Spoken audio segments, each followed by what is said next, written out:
How you doing? No, you're not hearing double things. We are doing a 2-hour show today, and probably do that for a while till they get smart and throw us out.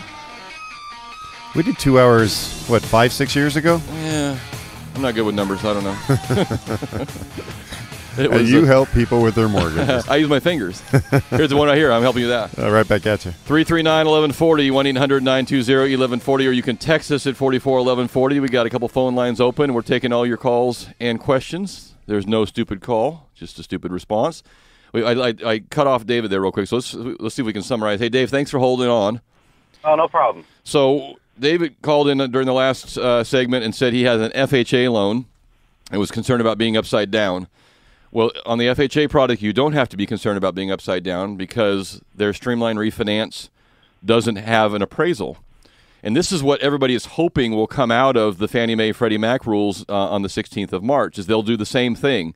Basically, waive the value. They're probably going to do an appraisal because they want to see that the house hasn't burned to the ground. There's actually something they're loaning their money on. It's more of a physical inspection. Right, of the just to make sure everything's still there. But what the value will be insignificant. Now, in Dave's case, he's got the FHA loan.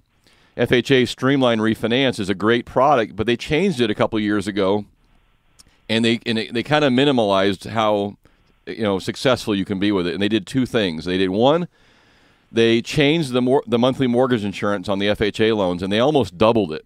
And this is the monthly part. So even if Dave was going to go from 5 to 3.5, while his principal and interest would go down, the monthly mortgage insurance doubles, and it pretty much wipes out the savings that he would get. So it makes it harder to meet that criteria, and the criteria is your payment must drop at least 5%. So if you were making a $1,000 payment, it's got to drop down to 5% or 95% of that in order to qualify. And that's hard to do unless you're getting a spread of probably almost close to 2 points, in rate, or you have a very, very big mortgage to do. So that answers some of the questions for you, Dave. Is there anything, did that summarize it a little bit?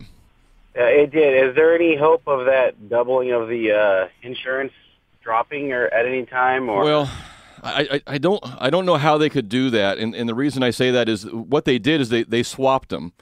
So it used to be when you bought had an FHA mortgage, they charged you like 2.25% up front, which they added to your loan, and 0.5% per month.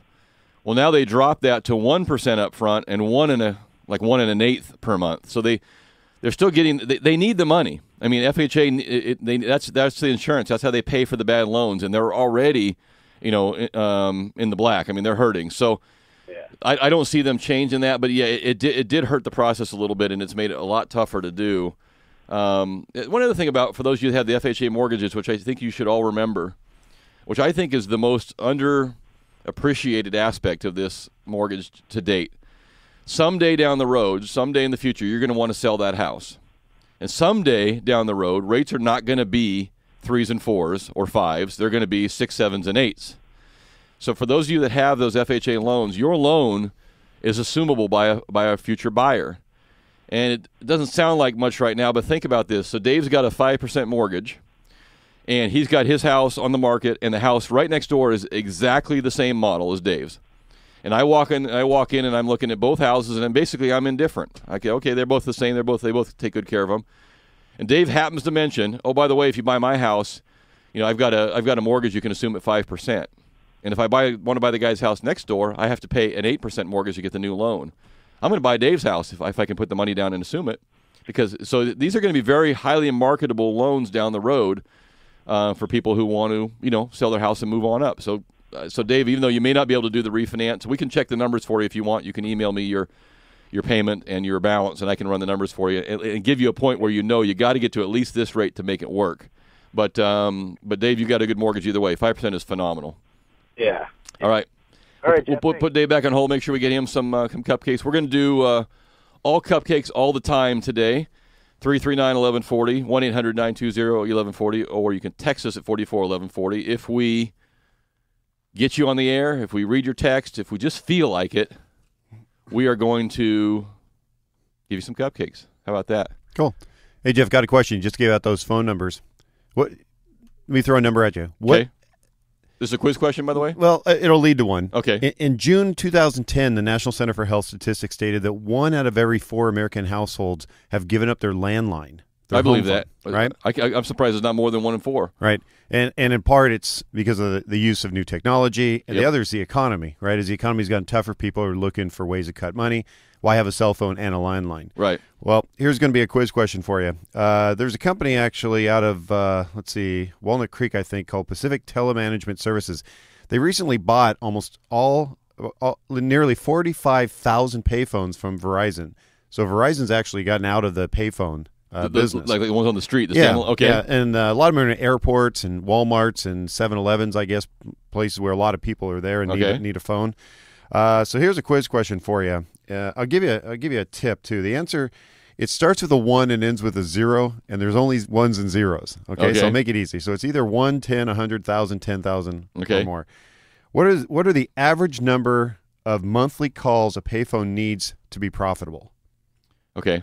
So in order for, and that's probably why you don't see them anymore. Is they're just sitting around there doing not getting enough business. How many calls does a payphone have to generate per month in order to make a profit so they can keep it there? Right. So it's either 1, 10, 100,000, or 10,000. Correct. Okay. We'll give them those 5 options. So so that should be, so one of the first 5 callers should get it right. 339-1140. Well, of course, if they can hear each other. The guy from the country of Alabama might say 60. 12.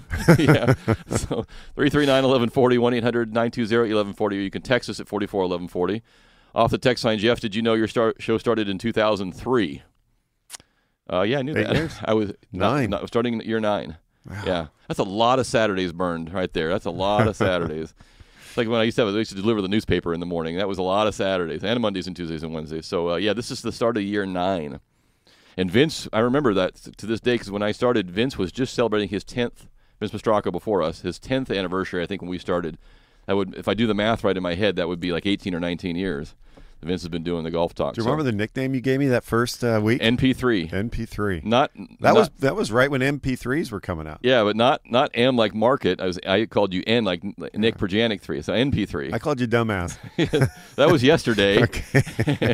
And it's stuck. And I'm holding on to that name there, sir. All so somewhere on the top, I got so many things going on. Oh, I wanted to bring up, this was kind of fun, before I leave all the car dealers and all the car commercials and all the Super Bowl stuff.